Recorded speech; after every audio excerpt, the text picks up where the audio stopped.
Guys Mysore பாக்குக்கு ready பண்ணுறோம். 1க்கு 1.5 சர்க்கரை எடுத்திருக்கேன். சர்க்கரை வந்து முங்குற அளவுக்கு தண்ணி விடணும். கொஞ்சம் கரைஞ்சிட்டு அதான் நிறைய தெரியுது.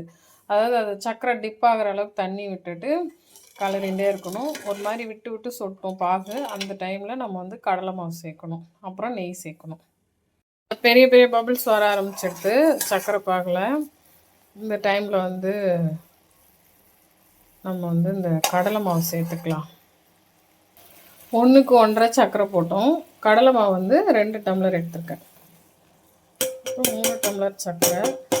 இது வந்து நெய் வந்து வீட்டில் வந்து காய்ச்சி பண்ணால் ரொம்ப டேஸ்ட்டாக இருக்கும். கட்டி தட்டாமல் கலரிலே இருக்கணும், கைவிடாமல். நெய் வந்து பட்டர் வாங்கிட்டு நம்ம வீட்டிலேயே காய்ச்சி எடுத்துக்கிட்டோம். இது வந்து உருக்கிக்கணும். லைட்டாக சூடு பண்ணிட்டோன்னா நெய் மெல்ட் ஆகிடும். இதை அப்படியே விட்டு விட்டு விட்டு கலரிண்டே இருக்க வேண்டியதான் நம்ம. அதுக்கப்புறம் தான் திரண்டு வந்து மைசூர் பாக்கு வரும். கைஸ் நல்லா வந்து இந்த மாதிரி கலரிட்டு கொஞ்சம் கொஞ்சமாக அந்த நெய் உருக்கணும் இல்லையா, நம்ம அது வந்து சேர்த்துட்டே வரணும். அப்படியே பொரிஞ்சு மாவு ஒரு ஸ்டேஜில் திரண்டு வரும். இந்த மாதிரி கைவிடாமல் கலரணும். இங்கே தான் இருக்கணும், இல்லைன்னா வந்து அடி பிடிச்சிடும்.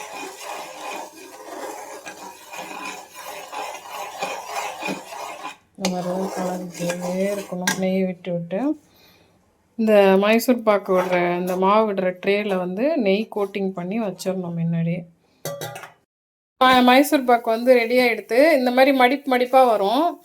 மடிப்பாக வந்துடுதுன்னா ரெடி ஆகிடுதுன்னு அர்த்தம். கைவிடாமல் கிளறிண்டே இருக்கணும் நெய் விட்டு விட்டு. அதுக்கப்புறம் இந்த மாதிரி திரண்டு வரும். எண்ணெய்லாம் கலக்க வேண்டாம், அப்படி நம்ம ட்ரான்ஸ்ஃபர் பண்ணிடலாம். இதில் ட்ரான்ஸ்ஃபர் பண்ணிட்டோம் ட்ரேயில். இது வந்து கொஞ்சம் ஆறின அப்புறம் நம்ம வந்து கேக் போட்டுக்கலாம். கைஸ் நம்மளோட மைசூர் பாக்கு ரெடி ஆகிடுது.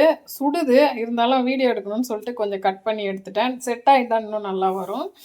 ரஃப்பாக இருக்கேன்னு பார்க்க வேணாம், ஃபுல்லாக வந்து நெய்யில் தான் பண்ணியிருக்கோம். நம்ம கடையில் மாதிரி ஆயிலெலாம் கலக்க மாட்டோம்.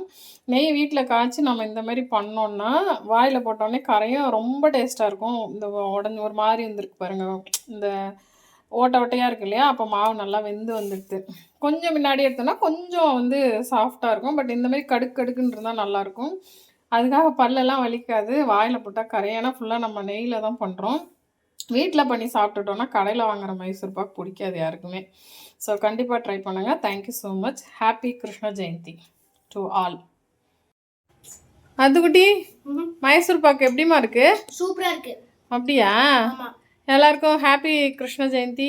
Happy Krishna Jayanthi to all. Okay, காட்டு தள்ளி காட்டு, கேமராவில் மறைக்கிறது. உனக்கு பிடிச்சிருக்கா?